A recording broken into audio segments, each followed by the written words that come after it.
A paz do Senhor, queridos adolescentes, tudo bem com vocês? Tiveram bom proveito aí nas aulas? Todos passaram? Na sua aula cotidiana, na sua aula lá na escola, todos passaram? Acredito que sim, porque todos são esforçados, inteligentes, e Deus abençoe vocês. Essa nossa última lição que vamos viver juntos, a 13ª lição, diz: vivendo para a glória de Deus. O texto bíblico está em 1 Coríntios capítulo 10, versículos 31 e 32, que diz assim: portanto, quer comais, quer bebais ou façais outra qualquer coisa, fazei tudo para a glória de Deus. Portai-vos de modo que não deis escândalo, nem aos judeus, nem aos gregos, nem à igreja de Deus. Ou seja, precisamos viver de modo a glorificar a Deus sem dar nenhum tipo de escândalo. O destaque da nossa lição é exatamente o primeiro verso, que diz assim, que nós lemos: portanto, quando vocês comem ou bebem ou fazem qualquer coisa, façam tudo para a glória de Deus. Você tem feito tudo para a glória de Deus? Não? Olha, procure fazer, porque você também precisa glorificar ao Senhor nosso Deus. Nós já vamos entrar na lição e eu quero passar para vocês, olha, a lição do próximo trimestre está maravilhosa e nós estaremos juntos aprendendo sobre a história da salvação, como aconteceu a salvação. Serão assim momentos lindos que nós estaremos vivendo juntos. E para mim está sendo um prazer muito grande. Vamos lá à nossa lição então? Quais são os objetivos da lição de hoje? Conscientizar de que devemos viver a liberdade cristã para a glória de Deus. Mostrar que devemos glorificar a Deus com as nossas palavras. Fazê-los compreender que devemos glorificar a Deus com as nossas atitudes. Palavras e atitudes. O que eu faço, o que eu falo, precisa glorificar a Deus. Então, tudo que envolve a nossa vida deve ser para a glória do Senhor. Vamos lá, então. Vivendo a liberdade cristã para a glória de Deus. Liberdade não é para fazer bagunça, não é para libertinagem, nada desse tipo. Mas essa liberdade é a liberdade de quem é salvo, de quem é liberto do pecado. Então vive para a glória de Deus. O apóstolo Paulo, escrevendo aos Coríntios, ensina aos irmãos e a nós uma importante lição que quer no comer, no beber e em tudo devemos fazer, nosso alvo deve ser a glória de Deus. Tudo que nós fazemos ou formos realizar deve ser para a glória de Deus. Não pode ser diferente disso. Está entendendo? Então, o que você faz quando você estiver comendo, quando você estiver bebendo, quando você estiver caminhando, quando você estiver estudando, quando você estiver, enfim, fazendo qualquer coisa, precisa ser para a glória do Senhor nosso Deus. Ele diz ainda: o Senhor Jesus Cristo nos libertou do jugo do pecado. Hoje somos livres, mas em nossa liberdade não podemos ofender a ninguém. Tá vendo? Você é livre, você é liberto, mas o que eu preciso entender? Entre a minha liberdade, eu preciso respeitar o meu próximo. Eu preciso entender quando eu estou atravessando, quando eu estou passando do limite. Eu preciso saber quando eu estou avançando contra o meu irmão, contra a minha irmã. Então a liberdade não pode ser para eu trazer um prejuízo às pessoas, mas uma liberdade que, se eu tiver que fazer, eu devo ajudar e não trazer nenhum tipo de prejuízo. A palavra de Deus nos ensina que todas as coisas nos são lícitas, mas nem todas nos convêm. Ou seja, eu posso fazer tudo, posso, mas eu devo fazer? Esta é a pergunta. Eu posso, mas eu devo? Eu posso, mas glorifica a Deus? Então eu preciso pensar dessa forma. Você também precisa pensar dessa forma. Você é livre, mas saiba que suas atitudes terão consequências. Isso é para todos nós. As consequências virão. Pode não vir de imediato, mas uma hora, se não houver um arrependimento, vai acontecer. E se for algo que eu fiz, que eu não deveria ter feito, as consequências podem vir. Por exemplo, uma menina que engravidar na adolescência, olha, as consequências virão. Não tem jeito. E isso mesma coisa para o menino que for pai na adolescência. As consequências irão seguir a sua vida para sempre. Não tem como voltar atrás. É preciso pensar antes de agir e de falar, para não entristecer nossos irmãos. Se amamos a Deus ou a Jesus, precisamos demonstrar esse amor em nossa maneira de falar e agir. É necessário que o amor seja visto em nossas atitudes. Você deseja glorificar a Deus também com o seu modo de falar e agir? Pense nisso. Isso é muito importante. Glorifique a Deus com tudo que envolva a sua vida. Glorificando a Deus com nossas palavras. De todos os seres criados pelo Todo-Poderoso, o ser humano é o único que possui um aparelho fonador, né? Que nós podemos, a nossa mente formula a palavra e nós falamos. Nós conseguimos falar por causa desse aparelho que o Senhor deu para o ser humano. Nós vamos encontrar na natureza alguns que até conseguem repetir, alguns até conseguem estar repetindo, estar falando aquilo que os outros falam, mas na verdade não é assim. Na verdade não é assim. O que tem, somente aqueles que têm condições de falar, condições de reproduzir, é o ser humano, tá certo? Logo podemos afirmar que a fala é um dom divino. E coisa terrível é quando alguém tenta falar e não consegue.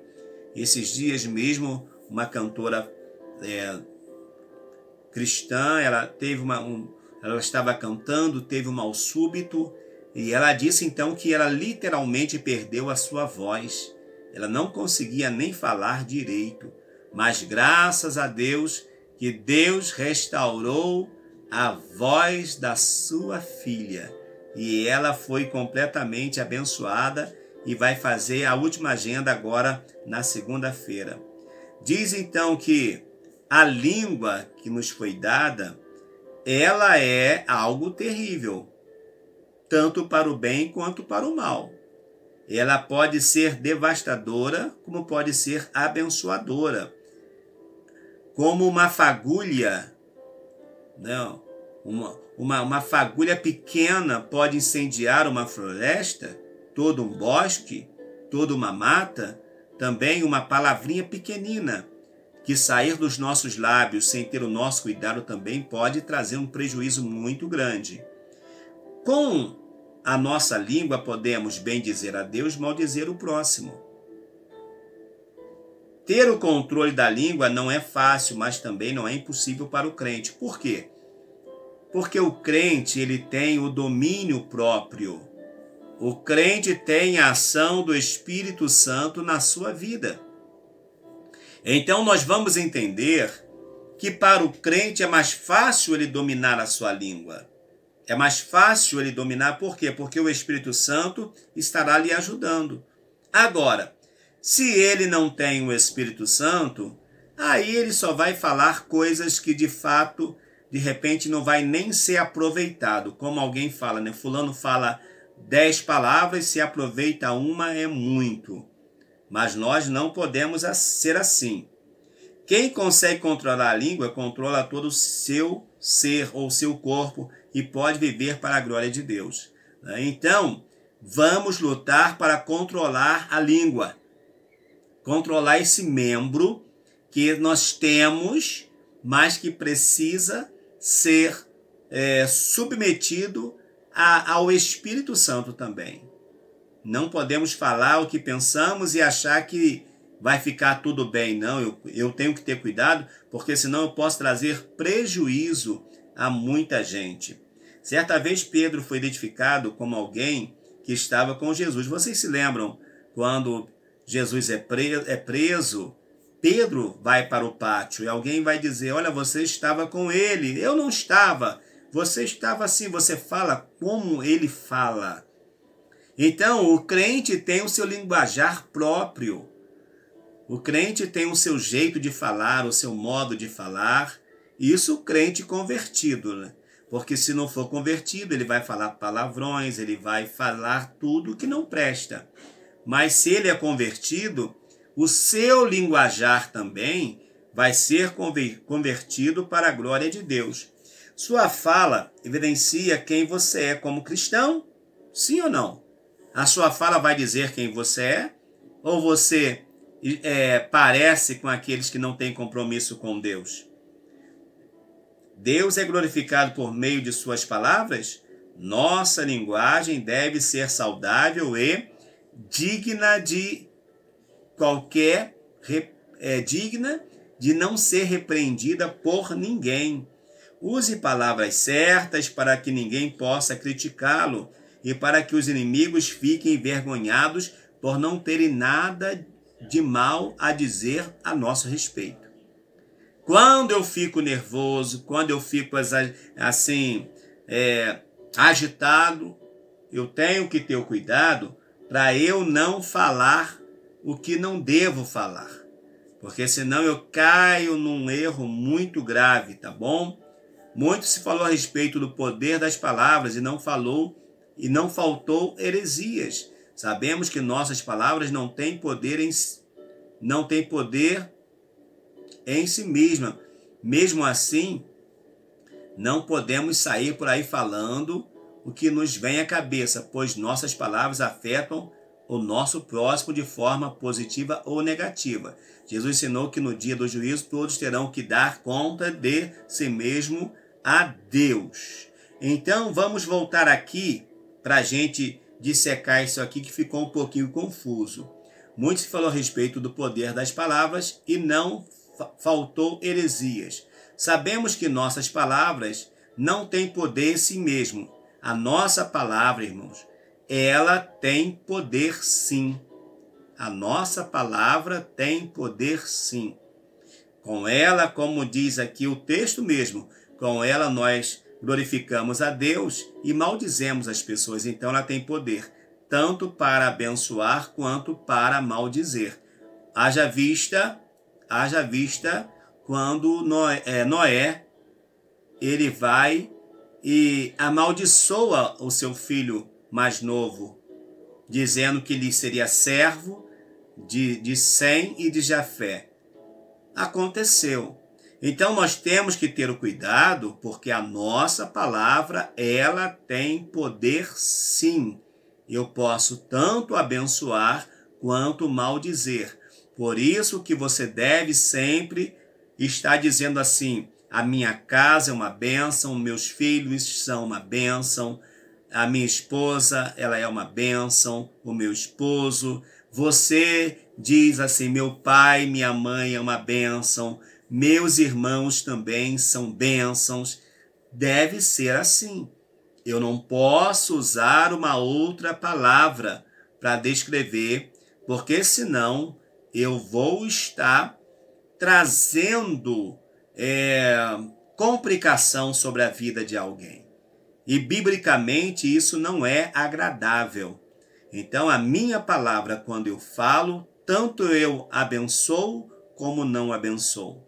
E isso é muito perigoso até para nós.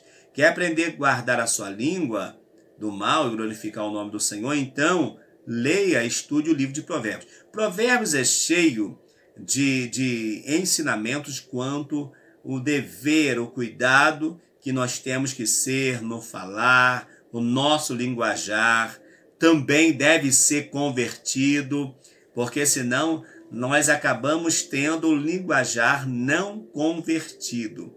A difamação em especial nos blogs, nas redes sociais, tem feito muitas vítimas. A calúnia é devastadora e consegue separar até os amigos mais íntimos.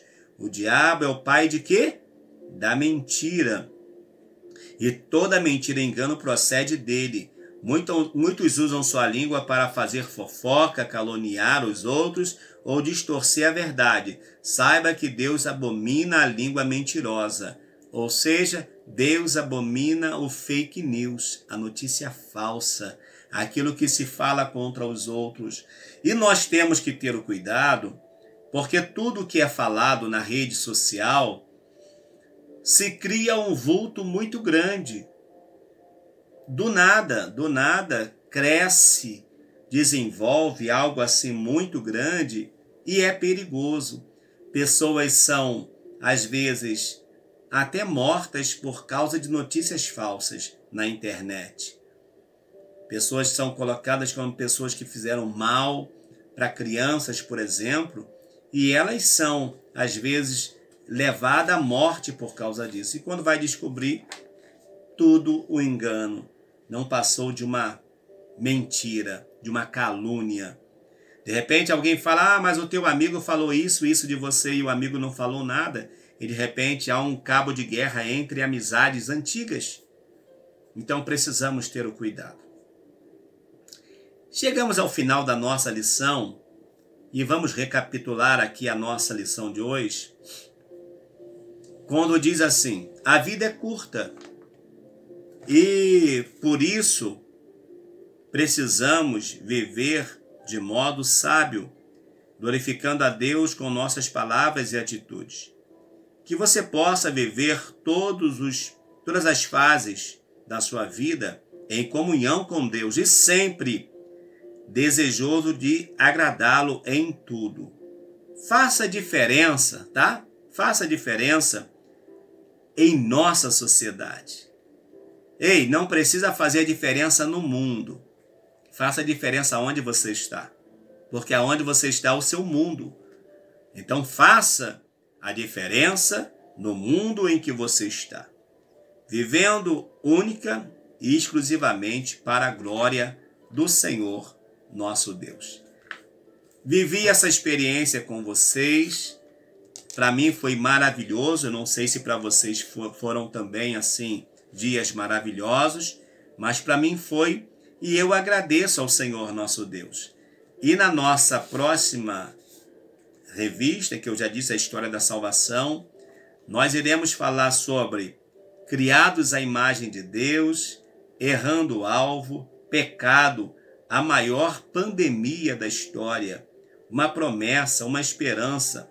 5. A missão de Israel no plano de Deus. 6. O nascimento que mudou a história. 7. O que Jesus fez na cruz. 8ª lição, o novo nascimento, a justificação. 9. A santificação. 10ª, a certeza da salvação. 11. A importância da fé. 12. Salvos para mudar o mundo. E 13. As promessas bíblicas para o salvo. Aí já chegamos lá no finalzinho do mês de março, né? E com certeza vai ser uma bênção. Deus abençoe a todos vocês. Um Natal de paz, de bênção para você, sua casa, sua família. Que a ceia de Natal tenha não somente